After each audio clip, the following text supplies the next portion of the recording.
So today we're going to talk about the state of New Mexico v. Elon Musk in this whole court case. I'm going to try out something a little different than what I'm normally used to doing. The blog can be kind of a lot of work, a lot of writing.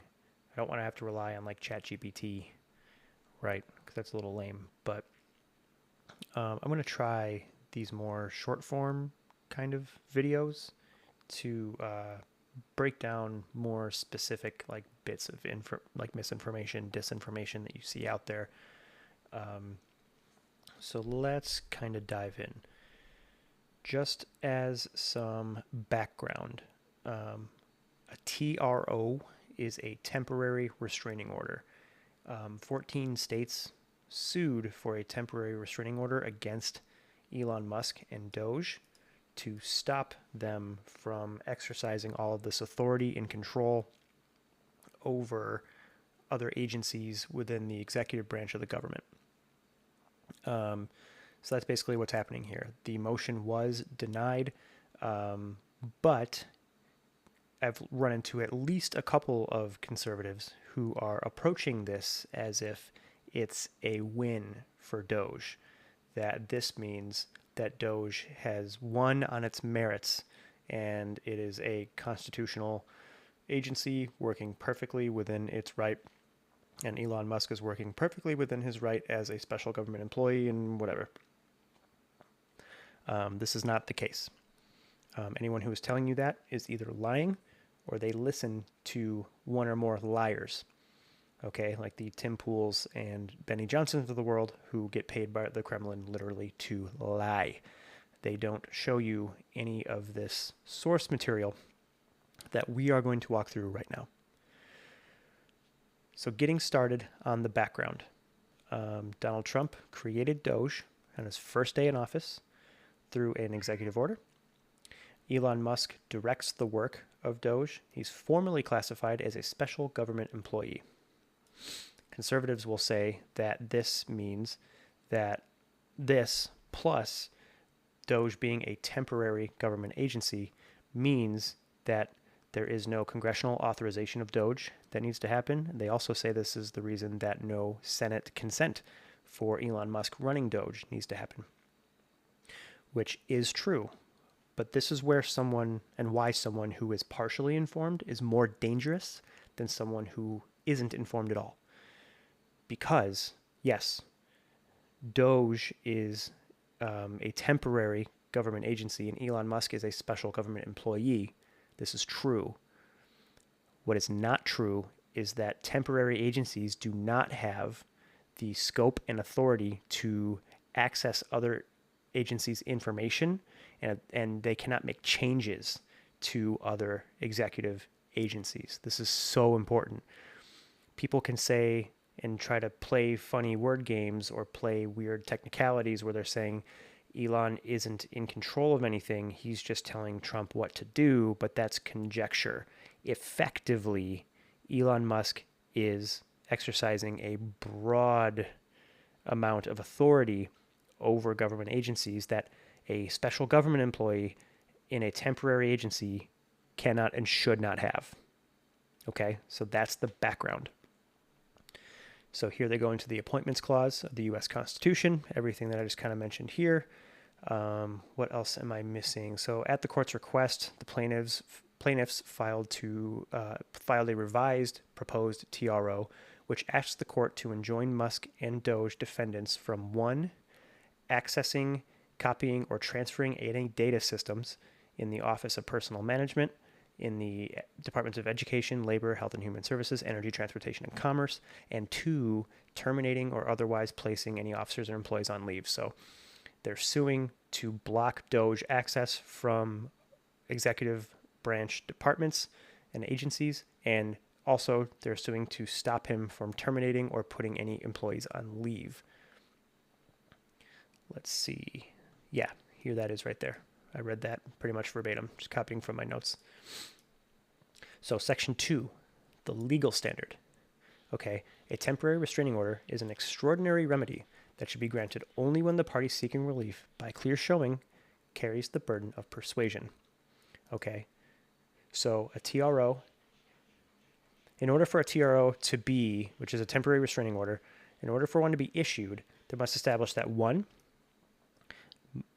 Musk is likely to succeed on the merits, that he is likely to suffer irreparable harm in the absence of preliminary relief, like meaning the government or the people are going to suffer irreparable harm, that the balance of equities tips in his favor, and 4, that an injunction is in the public interest. This is a criteria laid out by Amer v. Obama.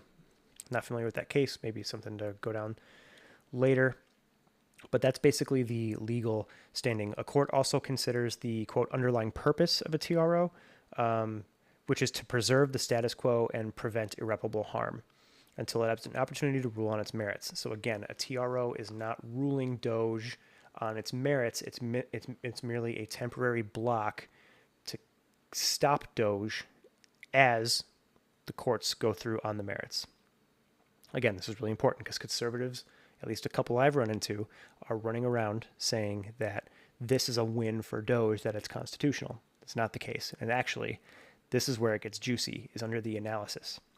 Okay, so the court's analysis here begins and ends with irreparable harm, a threshold requirement in gaining temporary injunctive relief.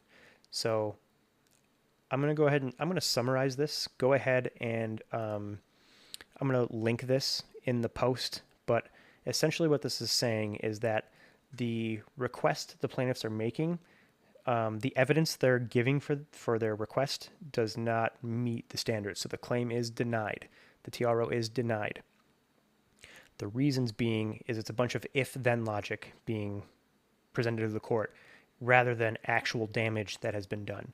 So there's some examples here. If the actions of DOGE, led by Elon Musk, cancel, blah, blah, blah, upon information and belief, if the Department of Labor sensitive data is compromised, if existing programs are canceled, right? So you're seeing like these 14 states brought ifs when courts don't operate on ifs.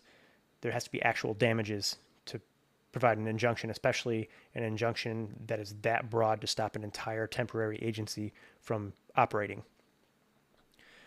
So that's why it was denied, because there wasn't enough there to do so. The ask on the part of the 14 states is too big, and there's not enough actual damage that's been done. So moving on, let's get to the meat of this, okay? This is what tells you that conservatives have not read this filing, and that the people like the Tim Pools and Benny Johnsons of the world, which I don't even have to know what they're saying about this. I'll put it to you this way. I will be surprised if they're actually reporting this evenly and fairly as it should be, because this is the damning part right here. I'm just going to read this word for word. That said, plaintiffs raise a colorable appointments clause claim with serious implications. Musk has not been nominated by the president nor confirmed by the U.S. Senate as constitutionally required for officers who exercise, quote, significant authority pursuant to the laws of the United States. Bypassing this significant structural safeguard of the constitutional scheme, Musk has rapidly taken steps to fundamentally reshape the executive branch. Even defendants concede there is no apparent, quote, source of legal authority granting DOGE the power to take some of the actions challenged here. I'm going to read that to you again. Internalize this. Quote, even defendants, that means Musk, okay, that means DOGE, even DOGE concede there is no apparent source of legal authority granting DOGE the power to take some of the actions challenged here. This is from the fucking judge. This is not a win for DOGE. Moving on. Accepting plaintiff's allegations is true, defendants' actions are thus precisely the, quote, executive abuses that the Appointments Clause seeks to prevent. But even a strong merits argument cannot secure a temporary restraining order at this juncture. plaintiffs legitimately call into question what appears to be the unchecked authority of an unelected individual and an entity that was not created by Congress and over which it has no oversight. In these circumstances, it must be indisputable that this court acts within the bounds of its authority. Accordingly, it cannot issue a TRO, especially one as wide-ranging as the plaintiffs request, without clear evidence of imminent irreparable harm to these plaintiffs. The current record does not meet that standard. What this means, in plain English, is that Musk hasn't done enough yet. That's it. That's it. The judge said, come back when there's damage and you'll get your TRO. Come back when Musk does the shit he says he's going to do and you'll get your TRO. Okay. And again, this TRO is a temporary restraining order to stop DOGE until DOGE actually fights for its merits in the court in the long term. So this is a fundamental misunderstanding of how courts work in the United States. What I fear, however, is you have a situation where impeachment is the only punishment for a president or a sitting official who disobeys the courts. The House of Representatives must impeach the president, and the House of Representatives is majority Republican until at least 2026, 2027, really. So there might be nothing stopping Trump from just violating the court order because no one's going to impeach him. Okay, so there is that kind of looming over our heads right now. But the moral of this story is do not let conservatives gaslight you on this, because it's not a win for DOGE. It's a temporary delay of a loss for DOGE. The judge clearly said here, DOGE does not derive its authority from anything legitimate. It's not going to stand. So that is all I had for now. Peace.